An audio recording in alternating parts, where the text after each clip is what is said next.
€0 in your pocket, no job, no connections, no hope. This is the situation millions of Jews have faced countless times throughout history, expelled, stripped bare, forced to rebuild in foreign lands. Yet, give a Jew just 10 years in any country, and they will have restored their wealth. This is not opinion, it is historical fact. The question everyone should ask themselves is simple. What exactly do they do when they have nothing left?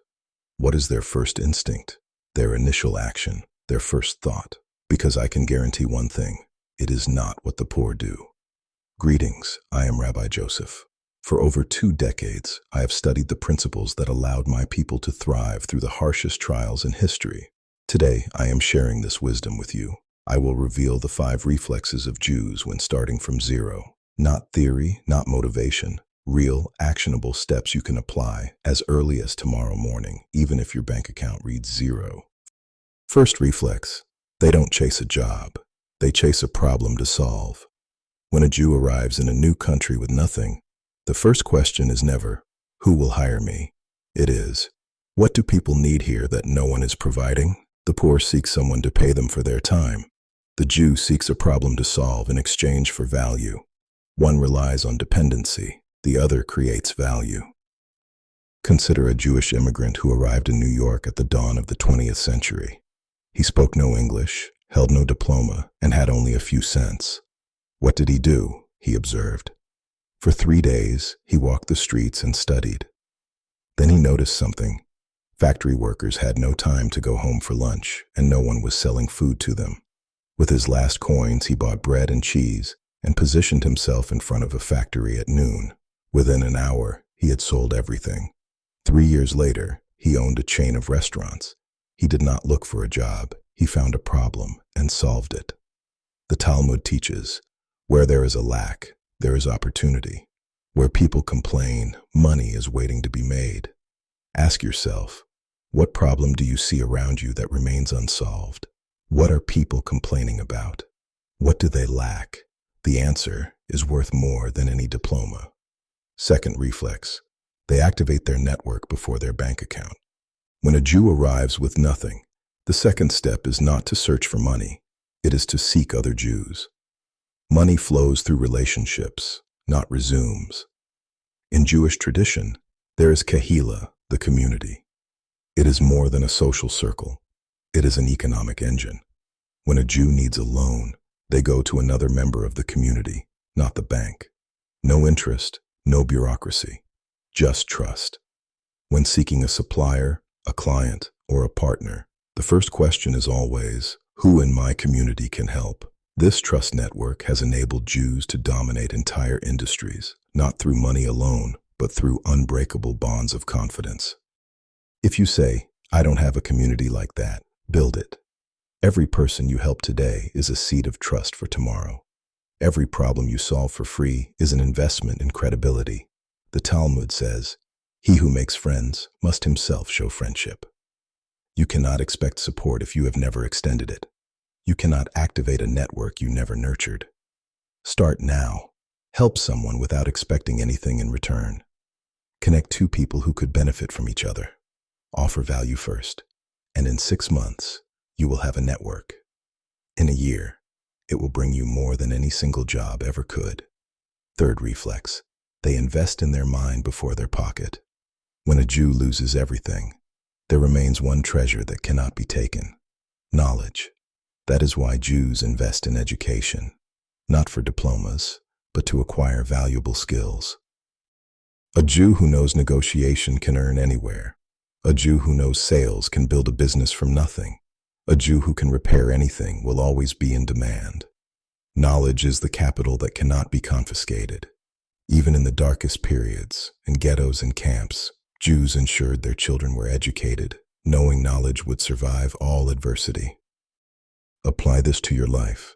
If you lost everything tomorrow, what skills could you offer that people would pay for? If you find yourself in a foreign land with nothing, what could you sell immediately?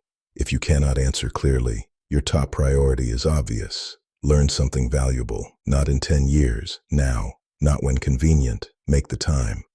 A Jewish proverb says, He who does not add to his knowledge diminishes it.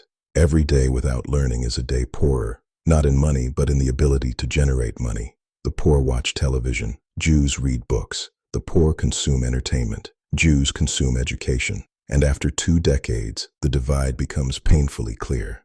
Fourth reflex. They think in systems, not events. The poor ask, how can I make money? The Jew asks, how can I create a system that generates money? Making money is an event. It happens once, then ends, requiring you to start over. Creating a system is construction. It demands effort up front, but once established, it generates continuously.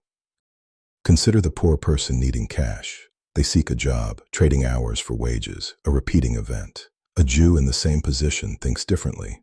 They ask, how can I build something that works while I sleep? Buy products in bulk and resell them. Buy low, sell high, repeat. Master a skill and teach it repeatedly. Create a small business and hire others, leveraging work instead of doing it all yourself. In every scenario, the focus is systems, not isolated events. The Talmud recounts a man faced with a choice: receive a fish or learn to fish. The wise chose to learn to fish.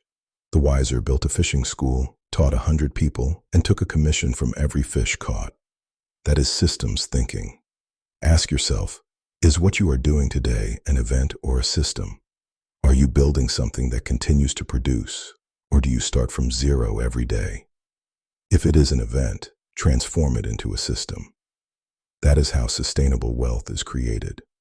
Fifth reflex, they give before they have.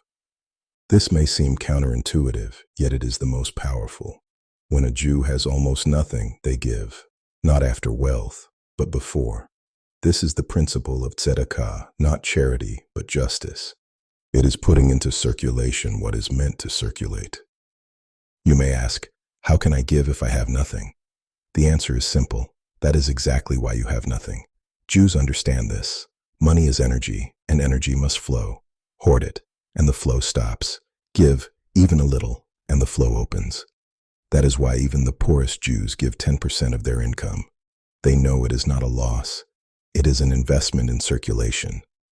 Malachi teaches, test me in this, says the Lord of hosts, and see if I will not open the windows of heaven for you. Give something, your time, knowledge, help, or a valuable connection. When you give, you signal to your brain, I have enough to share. This mindset of abundance transforms everything.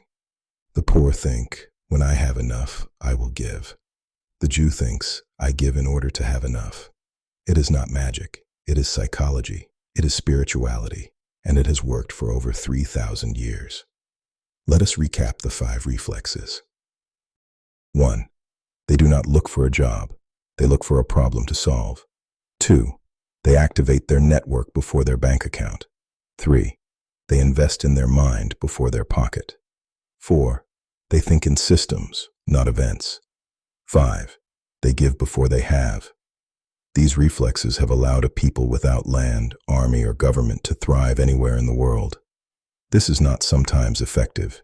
It works always. The question now is simple.